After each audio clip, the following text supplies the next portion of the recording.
Alors bonjour, la présentation elle s'intitule « Analyse des savoirs échangés et des interactions dans les forums ». Elle est basée sur un projet de recherche que Christine Thoard et moi-même dirigeons et qui met à contribution la participation de 3 étudiants, dont un qui est dans la salle, David Miles au fond, Valérie Orange et puis Olivier Gignac. Alors, ce que je vais vous présenter aujourd'hui, c'est un exemple d'analyse de contenu d'échange en ligne. Je vais, parce que c'est une école d'été, m'efforcer de ne pas rester au niveau des principes, mais plutôt vous montrer un exemple concret. Donc, ancrer le propos dans un projet de recherche qui existe vraiment, qu'on réalise en ce moment même, et en vous montrant des différentes étapes de l'analyse et puis des produits intermédiaires de l'analyse, comme des mémos, des catégories d'analyse et des choses comme ça. Alors, le plan de ma présentation, je vais commencer par vous donner quelques éléments du contexte de la recherche, quels sont les objectifs de recherche que l'on a définis, les éléments de méthodologie, et puis ensuite je passerai à l'analyse de contenu d'échange en ligne à proprement parler. En commençant par des éléments sur le corpus, comment on définit, comment on choisit et qu'on délimite un corpus, comment on repère et on sélectionne des forums dans le cas présent, comment on les identifie. Ensuite, l'analyse des échanges, donc le processus d'analyse qui aboutit à une grille de codage. On va faire ensemble un exemple de codage sur une petite sélection de messages que j'ai recopié. Et puis, en dernier, l'analyse des profils de participants. Je vais vous montrer un petit peu quel genre d'analyse on peut faire au niveau des contributions des participants. Alors, le contexte de la recherche. Christine travaille depuis plusieurs années sur l'utilisation de médicaments à des fins non médicales, c'est-à-dire non pas pour se soigner, mais dans le cas où on détourne un médicament, détourne entre guillemets pour avoir des sensations ou bien pour augmenter ses performances cognitives. Ce que ces recherches-là, elles ont montré, c'est l'importance du rôle des pairs dans ces pratiques-là, mais aussi et surtout l'importance du rôle d'Internet dans l'accès aux médicaments, mais aussi et surtout dans le partage d'expériences dans ce domaine-là. Comment on partage des informations, des connaissances, des expériences sur ce phénomène de médicaments détournés.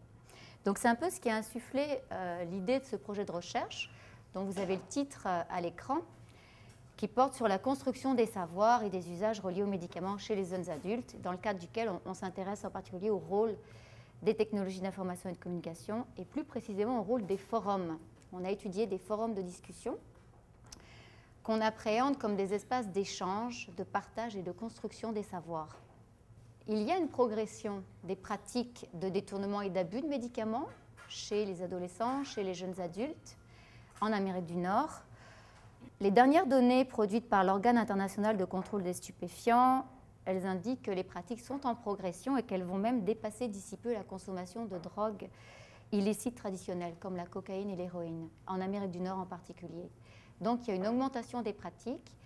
Il y a aussi un autre phénomène, c'est qu'il y a une extension de la gamme des produits concernés. C'est-à-dire qu'on ne détourne pas uniquement des médicaments à des fins de recherche de sensations, visées récréatives, mais on les détourne aussi pour augmenter ses performances et de capacités cognitives. On connaît l'exemple du Ritalin, par exemple. Alors, les médicaments dont on parle ici, bon, c'est une longue liste. On s'est intéressé aux 3 premiers, les 3 premières catégories. La première catégorie sont les stimulants cognitifs. On connaît tous le Ritalin.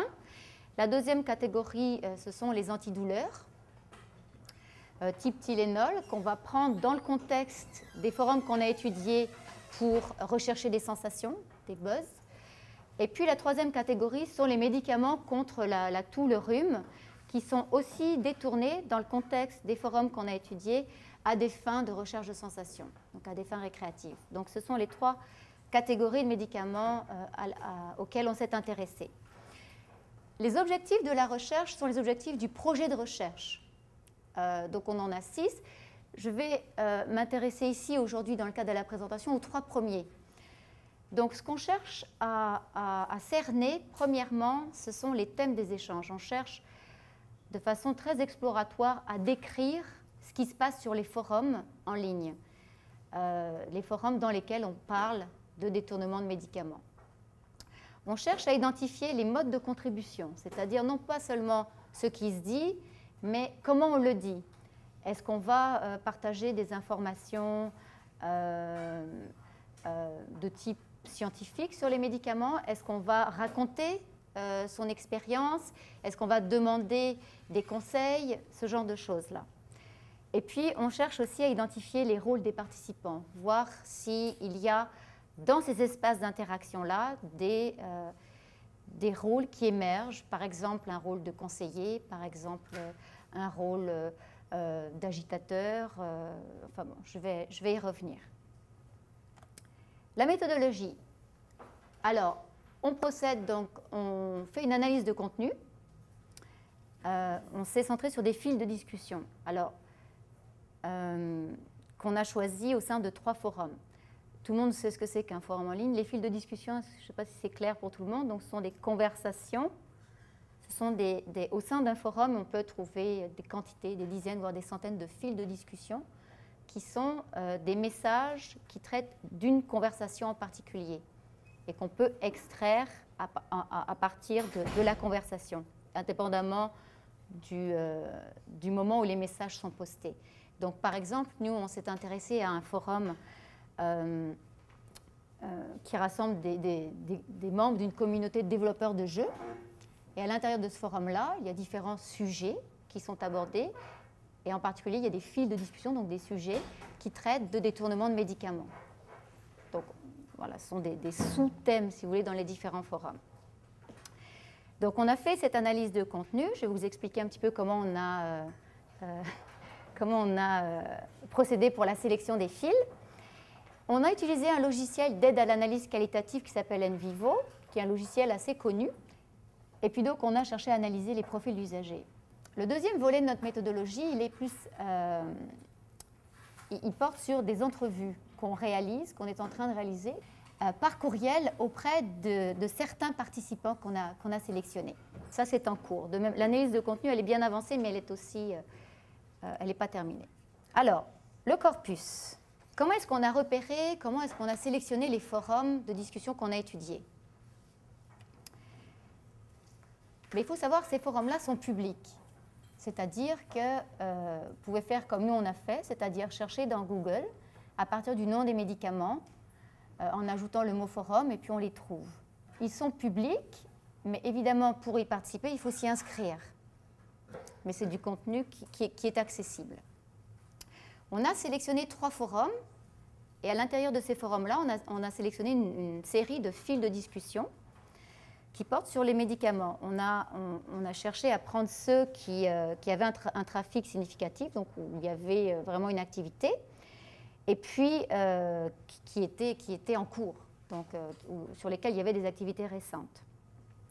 On a sélectionné les fils en fonction des types de médicaments, donc les 3 dont je vous ai parlé plus haut, stimulants cognitifs, et puis médicaments contre la toux, et puis les antidouleurs. Quelques points sur les dimensions éthiques. Donc, pour des raisons de confidentialité, parce qu'il s'agit de thèmes qui traitent de la santé, ce sont des pratiques illicites. On a remplacé les noms des forums, même si ce sont des forums publics. Et puis, évidemment, on a remplacé tous les noms des pseudos des participants pour les anonymiser. Alors, ici, vous avez les 3 forums qu'on a analysés.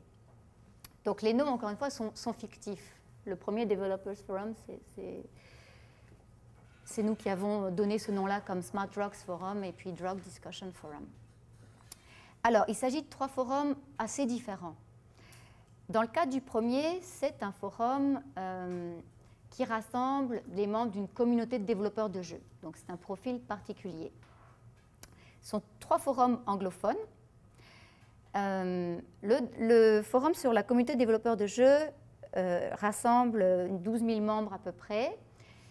Ce qui n'est pas sur la diapositive, mais ce qui est intéressant de savoir, c'est qu'on a regardé un petit peu les profils des participants, des fils qu'on a étudiés, et on trouve des garçons uniquement qui sont âgés de 13 à 26 ans. Bon, l'âge minimum, a priori, pour participer, c'est 18 ans, mais il y en a qui indiquent leur âge et on trouve 13 ans. Dans le cas de ce forum-là, les fils qu'on a étudiés, ce sont des fils qui concernent 3 types de médicaments, qui sont tous détournés à des fins de recherche de sensation. Donc le DXM, l'adéral, la diphénhydramine. Dans le cas du deuxième forum, c'est une autre communauté assez différente, puisque les profils des usagers, d'après ce qu'on a observé, on n'a pas encore commencé les entrevues avec eux, ce sont plutôt des étudiants en sciences ou en neurosciences. C'est une communauté qui est créée par une ONG qui se réclame du mouvement transhumaniste, c'est-à-dire qu'on veut chercher à dépasser les limites du corps. Dans le cas de ce forum-là, les fils qu'on a étudiés portent sur des discussions de détournement de médicaments qui sont utilisés à des fins d'augmentation des performances cognitives, donc de type Ritalin. Dans le cas du troisième forum, c'est un autre forum encore très différent, alors que les deux premiers sont assez homogènes, on va dire, au niveau des profils. Bon, grosso modo, le troisième forum, c'est très disparate. C'est un très gros forum dans lequel on trouve des fils de discussion sur des thèmes extrêmement variés, comme les voyages, la culture, les médicaments. Les profils sont également très, très diversifiés. Il y a des jeunes, des moins jeunes, il y a des pharmaciens, il y a des citoyens ordinaires. Les fils qu'on a étudiés ici, ce sont des fils dans lesquels on discute de médicaments qu'on veut détourner pour rechercher des sensations également. Alors, l'analyse en tant que telle.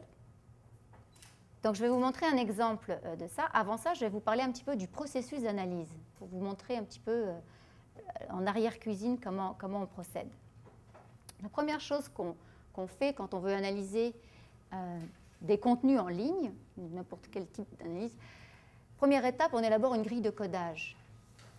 Comment on a procédé, nous? On a choisi un fil pilote, qui était un petit peu notre fil essai, qui nous a permis d'élaborer une première grille. Donc on prend le fil au complet, on lit l'ensemble des messages et puis on attribue des codes, c'est-à-dire qu'on va décrire. Je vais expliquer un petit peu la méthode tout à l'heure.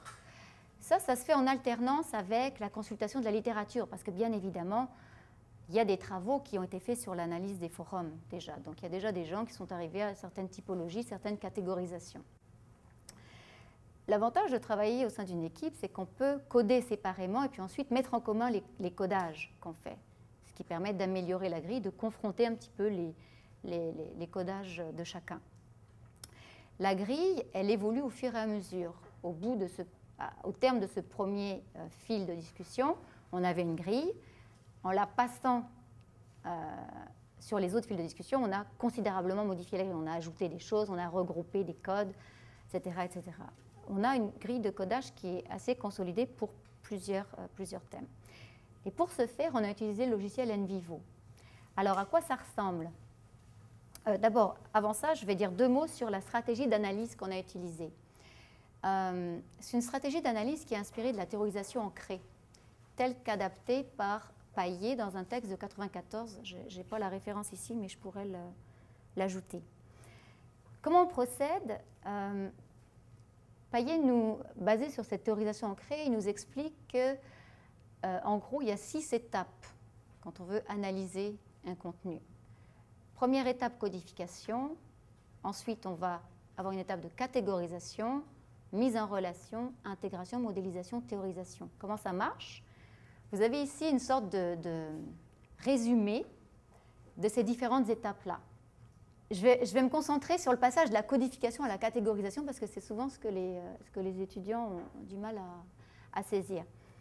Première étape, catégorisation. Vous avez donc les étapes dans la première colonne. La deuxième colonne, c'est les questions qu'on se pose dans notre tête d'analyste quand on est face à notre matériel. Ici, l'ensemble des messages. Et puis la troisième colonne, c'est les objectifs, ce qu'on veut obtenir.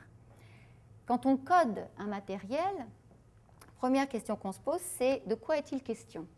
On lit le message, de quoi ça traite? Et là, on peut noter dans la marge. Donc on décrit, si vous voulez, c'est le niveau 0 de la description. On essaie de ne pas répéter, mais on paraphrase, bien sûr. L'étape de la catégorisation, on porte l'analyse à un niveau plus conceptuel, c'est-à-dire que vous voyez ça un petit peu comme une montée en généralité. ici, on va se dire, qu'est-ce qui se passe ici, de quoi s'agit-il ou de quel phénomène s'agit-il? Je suis en face de quoi? Et donc, on met le phénomène étudiant en perspective. C'est à ce moment-là qu'on commence à faire le lien avec peut-être le cadre conceptuel, le cadre théorique qu'on a en fond. Alors, par exemple, on lit un message dans lequel quelqu'un va demander un conseil, va dire j'ai envie de prendre une bouteille de sirop contre la toux pour avoir un buzz. Dites-moi un petit peu qu'est-ce que vous en pensez et qu'en pensez-vous? Donc là, alors, un exemple de code, ça va être conseil, demande de conseil. Quand on va passer à l'état de la catégorisation, nous, ce qu'on a observé, c'est en réponse à ces demandes de conseils, il y avait donc effectivement des conseils qui étaient produits. Ce qui nous a amené à former une catégorie qu'on a appelée encadrement de pratique. Parce qu'on se rendait compte que dans beaucoup de messages, il y avait cette emphase sur on donne des conseils pour encadrer la pratique. Vous voyez un petit peu le lien entre le niveau de description puis le niveau d'analyse d'interprétation. Alors, la grille de codage, puis après on va passer à l'exemple de codage. Ici, ce que vous avez, c'est un peu le résultat. C'est-à-dire, après avoir analysé tous nos fils dans les 3 forums, on a abouti à une grille en 5 parties dans lesquelles on distingue les formes de contribution. Donc, par exemple, une demande de conseil, un témoignage, quelqu'un qui raconte son expérience de prise d'un médicament avec les effets positifs, les effets négatifs. Les thèmes des échanges. Donc là, est-ce qu'on parle de l'accès aux médicaments? Est-ce qu'on parle du dosage? Est-ce qu'on parle des effets? Troisième grande partie, les usages du forum. Parce qu'il y a des participants qui expliquent pourquoi ils utilisent le forum. Ils expliquent un peu leur motivation. Puis c'est intéressant pour nous de savoir qu'est-ce qui les motive à partager tous ces savoirs. Profil d'usager, forme d'expertise. Alors ici, on va parler surtout des 2 premiers. Forme de contribution et thème des échanges. La grille, ce que ça donne dans le logiciel, c'est ça. Ici, vous reconnaissez la grande catégorie forme de contribution. C'est notre grande catégorie, à l'intérieur de laquelle on trouve différents codes. Donc, ce qu'on voit ici, demande d'info, appel à conseil, aide, c'est un code qui a émergé de notre analyse. En lisant les messages échangés, on a fait émerger ces codes-là. Appel à témoignage. Ah, là, c'était une réponse à la demande d'information. Témoignage d'une expérience, un témoignage court, qu'on a distingué d'un récit d'expérience, où ça pouvait prendre 2 pages, par exemple, où la personne racontait son expérimentation. Ça, c'est la fenêtre dans le logiciel NVivo, dans lequel les codes, si vous voulez, sont présentés sous la forme d'une arborescence d'un arbre. Et ce qui est bien pratique, c'est que, imaginez que vous avez cette fenêtre-là complètement à droite. De l'autre côté, vous avez le document, l'ensemble des messages. Vous sélectionnez et vous attribuez un code aux différents passages en fonction de votre analyse. Alors, on va le faire. Voilà ici le reste de l'arbre. On a fermé la catégorie forme de contribution, puis vous avez les autres. Usage du forum, thème des échanges, forme d'expertise. Ça, c'est en cours. Donc, vous voyez, dans le thème des échanges, par exemple, ça peut concerner l'apparence du médicament, l'appellation, la composition, les effets. Donc, dans les effets, on a plusieurs sous-codes, etc., etc. Alors, je vais vous montrer un exemple, puis vous allez pouvoir participer un petit peu. Tout le monde voit bien? Ouais. Alors, ici, je vous ai mis 2 posts, 2 messages. Donc, qui sont tirés d'un fil au sein duquel on parle du médicament contre la toux qu'on veut détourner pour rechercher des sensations. Si on veut coder, par exemple, le premier message, le premier niveau de description, comment on pourrait décrire ce qui se passe ici? Demande conseil. On pourrait, par exemple, donc écrire ici, demande conseil. Est-ce qu'il y a autre chose? Par exemple, sur le sujet, de quoi on parle? Dosage. Est-ce qu'on parle d'autre chose? Le format du médicament. La présentation, alors Christine va me corriger, mais on appelle ça la forme galénique. On peut dire format. Les effets? Oui, effets recherchés. Alors, dans un document Word comme ça, c'est difficile, ou alors il faudrait colorer les différentes parties, mais dans un logiciel comme NVivo, évidemment, on peut ajouter plusieurs codes sur un même passage, et puis ensuite de ça, c'est assez visible. Le deuxième message, de quoi il s'agit ici? Tout simplement, la réponse à une demande de conseil. Et puis là encore, le thème qui est abordé, le dosage. Voilà, c'était pour vous montrer un petit peu comment on procède. Ce que ça donne si on utilise les codes couleurs, si on veut garder ça dans un document Word, mais ça peut devenir très très compliqué. Donc un logiciel comme NVivo, ça va être très pratique parce que ça va permettre évidemment de faire des traitements très pointus sur un code, puisqu'à partir d'un code, par exemple, on peut extraire toutes les demandes de conseil. Et là, on va regarder un petit peu quelle est la structure de ces messages-là. Vous voyez un petit peu comment ça marche.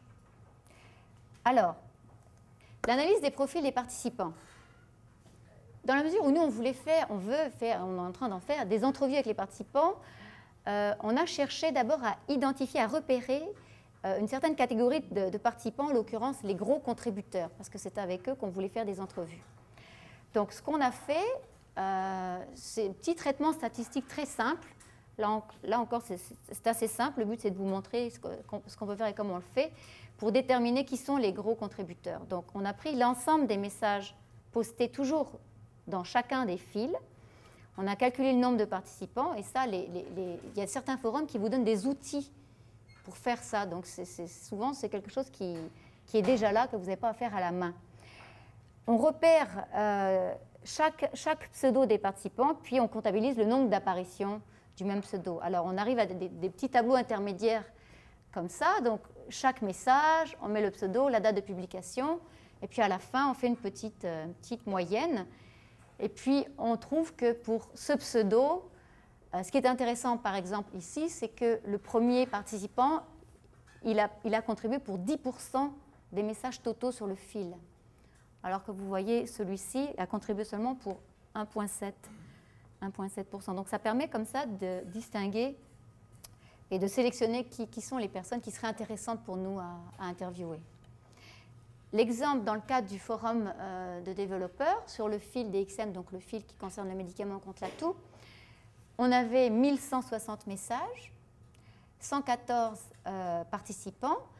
Et puis ce qu'on constate, ce que ce genre de petit traitement statistique-là nous permet de constater, c'est que, comme dans la plupart des forums, seulement 14% des participants postent les 2/3 des messages qui sont publiés. Et ça, il n'y a rien de nouveau là. C'est quelque chose qu'on retrouve beaucoup, et pas seulement dans les forums sur la santé, mais c'est une tendance lourde. J'ai indiqué ici, les résultats sont similaires à ceux d'autres études.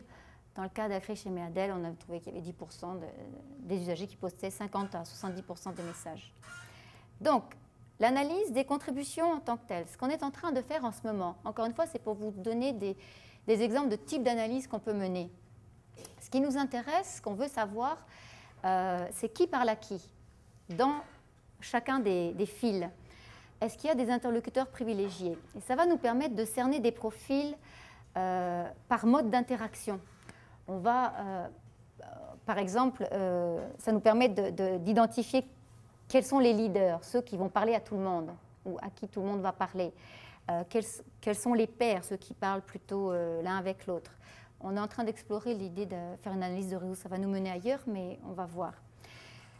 Autre chose, identifier les thèmes et les formes de contribution par participant. Donc, qui parle de quoi et comment? Est-ce qu'il y a des gens qui se spécialisent, par exemple, sur les conseils?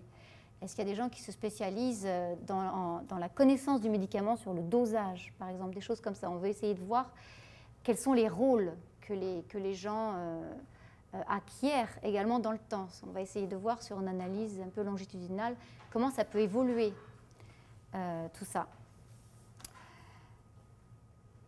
L'analyse des contributions, toujours du point de vue qualitatif, là, on va un petit peu plus loin. On veut essayer de cerner des profils, mais avec une sensibilité qualitative un petit peu plus importante. Donc, ce qu'on a fait, c'est qu'on a sélectionné les 22 plus gros contributeurs d'un fil en particulier, et puis on s'est donné des grandes dimensions d'analyse. Et on a essayé pour chacun de regarder comment on pouvait les caractériser. Alors, en termes d'usage et de connaissance du médicament, en termes d'usage du forum, comment ils l'utilisent? Est-ce que c'est plus pour raconter leur expérience? Est-ce que c'est plus dans une logique de diffusion d'informations? Ou bien au contraire de demande d'informations et de conseils? Comment ils sont sur le plan de la communication interpersonnelle? Ça, c'est intéressant parce que les deux dernières catégories, communication interpersonnelle et présentation de soi, elles ont émergé. Ce pas des catégories qu'on avait à l'origine, mais on s'est rendu compte que ça avait une importance particulière dans certains fils. Comment est-ce qu'ils se présentaient? Dans certains fils, on se présente et c'est important, la façon dont on se présente. Je vais vous montrer ce que ça donne. Alors encore une fois, là on est dans l'arrière-cuisine. Ça, ce sont un petit peu comme des mémos analytiques dans la tradition de la théorisation ancrée, c'est-à-dire que ce sont des documents intermédiaires qui nous permettent de consigner des observations, des interprétations dans le cours même de notre analyse. Alors, ici, je vous montre deux exemples de profils qu'on est en train de réaliser. Concrètement, ce qu'on fait, on veut faire une fiche pour chaque participant à partir de ce qu'on observe de leurs messages, des messages qu'ils ont postés et des interactions qu'ils ont avec les autres. Alors ici, vous voyez par exemple que, bon, participant 3, ça c'est, bon, il vient de Californie. Alors vous voyez que la première partie, c'est le profil tel qu'il est affiché dans le forum. Donc ici, on voit qu'il s'est inscrit en juin 2009, donc il est assez récent. Il a contribué pour 726 messages au total. Mais au fil des XM, il a seulement contribué pour 14 messages. Il envoie un message 18 par jour à peu près. Au niveau de ses usages, connaissance du médicament, ce qu'on observe, c'est qu'il intervient souvent pour donner des conseils de prudence. Donc là, on voit déjà un rôle qui émerge. C'est quelqu'un qui utilise le forum, mais beaucoup, surtout pour envoyer ou donner des conseils qui visent la sécurité, des pratiques sécuritaires. Il l'utilise également pour faire part de ses expériences, des activités à faire pendant. Alors il va donner toutes sortes de conseils. Je vous conseille de vous mettre dans une pièce sombre avec de la musique, des choses comme ça. Usage du forum, communication interpersonnelle, divers. Bon, c'est quelqu'un qui fait de l'humour. Ça, c'est une fiche très, très préliminaire, c'est-à-dire elle n'est pas très étoffée. La deuxième, là, on a déjà plus de données. Donc, on arrive à cerner un petit peu plus la personne. On voit que c'est un usager déjà beaucoup plus ancien, c'est quelqu'un qui contribue beaucoup. Et là, le rôle qui émerge, c'est que c'est quelqu'un qui diffuse de l'information, qui donne des conseils, mais qui donne de l'information sur les médicaments. C'est quelqu'un qui a acquis une connaissance assez importante, assez précise des médicaments, à la fois sur le plan scientifique, on va dire, la composition des médicaments, mais aussi sur le plan des effets. C'est quelqu'un qui fait l'expérimentation, qui fait l'expérience du détournement de médicaments. Donc, vous voyez, on arrive à des choses comme ça. Alors, à chaque fois, ce qui est bien important, on met nos propres interprétations, mais on identifie les posts pour que ce soit pratique, qu'on puisse retourner chercher dans les messages. On peut mettre des citations, des extraits, des choses comme ça. Élément de conclusion, ce que l'analyse de contenu nous permet de dégager dans le cadre tel qu'on l'a pratiqué ici, c'est les sujets de discussion. Et ça, c'est des résultats, on va dire, originaux, parce qu'il n'y a pas de recherche qui a été faite sur ce type de forum. Donc, on documente, on est capable de décrire, voilà ce qui se passe sur ces forums-là, voilà dans quel contexte ils sont utilisés, voilà pourquoi ils sont utilisés, les modes de contribution, plutôt pour le conseil, plutôt pour le partage d'expérience. On n'a pas encore quantifié la part respective de chacun. Donc, je ne peux pas vous dire, mais tel fil, c'est plutôt pour le conseil, tel fil, c'est plutôt pour l'expérience. Les profils d'usagers, les profils de consommateurs de médicaments, mais aussi et surtout les pratiques de consommation, c'est-à-dire que ça nous permet de mieux comprendre de quoi il s'agit quand on parle de détournement de médicaments. Les rôles, on s'intéresse en particulier à la figure de l'expert. Comment est-ce qu'on devient expert en matière de détournement de médicaments? Et c'est assez intéressant parce que ce qu'on observe, et on a fait une présentation là-dessus il y a 2 semaines à un colloque à Ottawa sur l'expertise, ce qui est intéressant, c'est que dans le cas de ces forums-là, les figures de leaders qui émergent, elles sont caractérisées par une double compétence, à la fois une compétence des connaissances scientifiques sur le médicament, c'est-à-dire qu'on voit des gens qui se forment, c'est-à-dire qui vont chercher de l'information dans des revues scientifiques, sur des sites web, pour connaître la molécule, pour connaître les combinaisons, les effets des combinaisons, et puis qui font l'expérimentation des médicaments. Donc ils sont capables aussi de parler de leurs propres pratiques. Alors que dans d'autres études, sur d'autres forums, généralement ces expertises-là sont assez distinctes. Elles sont assez nettement différenciées. Dans notre cas, dans le cas de ces forums-là, il faut les deux pour être qualifié d'expert, en tout cas pour émerger comme un expert, a priori. Ça nous permet également de comprendre un petit peu quelles sont les valeurs propres aux communautés. Et là, on pense bien qu'il va y avoir des choses un peu différentes entre le forum de développeurs de jeux et puis le forum où il y a plus d'étudiants en sciences, en neurosciences, où on n'utilise pas les médicaments à des mêmes fins. Et puis évidemment, l'idée, c'est de comparer avec les autres fils de discussion pour laisser émerger des patterns, des modèles. Pour finir, l'importance d'une méthodologie mixte, l'analyse de contenu des échanges en ligne, ça permet de comprendre, de décrire beaucoup de choses, mais ce n'est pas suffisant. Les entrevues, ça nous permet d'aller beaucoup plus loin. Et ce qu'on constate, c'est qu'il y a peu d'études qui ont des données d'entrevue. Il y a beaucoup d'études sur les forums qui sont très descriptives, mais il y a peu d'études qui vont plus loin, qui vont interviewer les gens.